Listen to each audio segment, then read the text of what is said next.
president's Secretary of Defense handed in his resignation letter Thursday. James Mattis says he will be departing the White House in February. He served in the post since the beginning of the Trump administration. CBS News White House correspondent Weijia Zhang has the latest. Secretary Mattis explained why he was resigning in a letter to President Trump.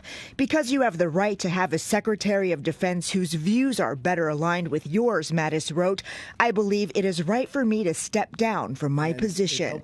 The move comes just one day after the president announced he plans to pull U.S. troops out of Syria, shocking allies and even top advisors. For Mattis, the withdrawal was the last straw. In his resignation letter, he called for using all tools of American power to provide for the common defense. President Trump is now considering a drawdown of U.S. troops in Afghanistan, which Mattis also opposes. We are going to appoint Mad Dog Mattis. The former Marine Corps general was one of several military men to join the Trump administration as part of a team the president called My Generals. A couple of them. These are central casting. If I'm doing a movie, I pick you, General Mattis. But Mattis became one of the lowest profile members of Mr. Trump's cabinet. In this rare September press conference, he laughed off speculation over his exit. Of course I don't think about leaving. I love it here. I'm thinking about retiring right here. I'll get a little place down on the Potomac. Less than 1 month later, President Trump was less convincing on 60 Minutes. What about General Mattis? Is he going to leave? Well, I don't know. He hasn't told me that. I have a very good relationship with him. I had lunch with him 2 days ago. I have a very good relationship with him. It could be that he is. I think he's sort of a Democrat, if you want to know the truth. But General Mattis is a good guy. We get along very well. He may leave. I mean, at some point, everybody leaves. Everybody. People leave. CBS News has learned Mattis made this decision on his own, and he personally delivered that resignation letter to President Trump here at the White House during an unscheduled meeting. In the letter, he also talks about the importance of treating allies with respect and being resolute against adversaries, specifically naming China and Russia. The president hopes to name a replacement for Mattis by the end of the year. Elaine? Weijia Zhang, thank you. CBS News Chief Washington correspondent Major Garrett is at the White House as well. Well, Major, first of all, how surprising is this departure of Jim Mattis? Surprising in the sense of timing, not surprising in the sense that the relationship between the president and his defense secretary was obviously strained, and strained even more so by yesterday's surprise announcement about the drawdown of U.S. forces in Syria. But the relationship has been deteriorating, Elaine, for significant policy reasons, disagreements between the defense secretary and the commander-in-chief, not just over Syria, not just over Afghanistan, but the idea of deploying active duty military to the U.S.-Mexico border in the teeth of the midterm election campaign, sentiments the president has expressed as the government shutdown looms and he's fighting for border wall funding, that he might try to reprogram or use some money assigned by Congress under law to defense needs for construction of the wall by the military. The defense secretary doesn't agree with that. And even on the president's idea and concept of a space force, accelerating the U.S. military organization within the Pentagon, a new, completely different military branch, the Space Force, is something that Secretary Mattis was not altogether comfortable with. The strains in this relationship have been accumulating for months, but with everything else going on this week in Washington, this appears to be a particularly bad time for this news to develop, and it was clearly the defense secretary who set it in motion, and I guarantee you, Elaine, this will have repercussions not just within Congress, not just within the defense establishment. There will be a stock market reaction to this tomorrow as well. Not only because there's a shutdown, but because there was a shutdown is looming at least. The idea that Defense Secretary Mattis was one of the, if not stabilizing factors within the Trump national security apparatus, certainly someone who provided a means by which Republicans and Democrats could rest comfortably that that stabilizing force was there, had an important, meaningful voice in White House deliberations on national security policy. That's now over.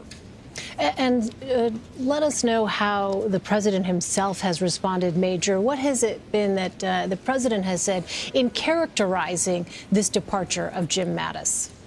Well, respect, but also saying, as the clip from the 60 Minutes interview, sort of glibly saying, well, people leave, everybody leaves. Well, yes, that's somewhat true, but that's not true in this case. This is a resignation over disagreements. And when a cabinet secretary, particularly one as central to the national security strategy of this administration, says, you deserve to have someone more aligned with your views, that means, Mr. President, you and I disagree over fundamental issues, and I can't support you any longer.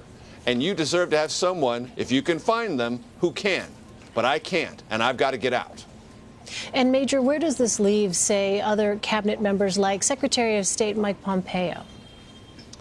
Well, to the degree that General Mattis was for either Mike Pompeo or anyone else in the national security apparatus of this administration a reliable partner, that reliable partner is now gone.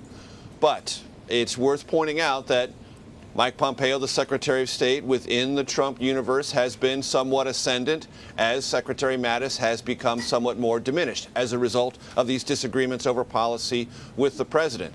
But he's going to have to find a defense secretary that not only is capable of doing the job, capable of winning confirmation, and capable of dealing with the president and his sometimes improvisational approach to policy, like we saw with Syria. Yes, the president had talked about it in general, but that's a completely different thing, making a statement in general, I want to get out of Syria, and then with sort of a whipsaw effect on everyone in his national security team, oh, I'm doing it now, set the orders in motion, everyone being caught by surprise, flat-footed, not understanding the implications, not having talked to our allies, not being able to explain it in the region or to the commanders on the ground. All of that creates a sense of nervousness within the administration broadly and within the national security team specifically.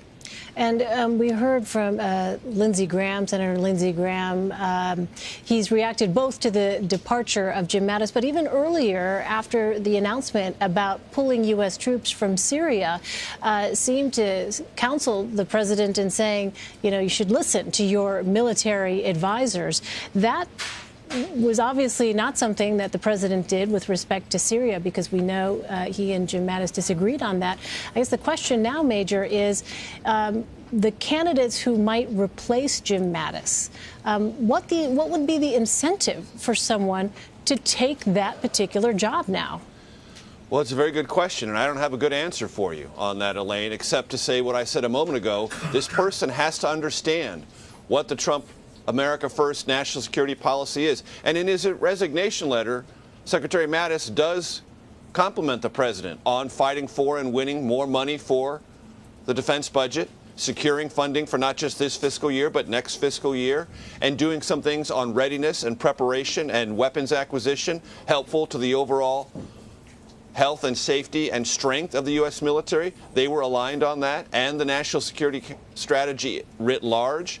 But on these particular issues, the strains had developed and reached a breaking point, which means if you're coming into this administration as a defense secretary, you better be pre-aligned with the president on Syria, Afghanistan, China, and Russia. And there's something that's very important about Secretary Mattis's resignation letter. He is essentially saying, you are not taking Russia seriously enough.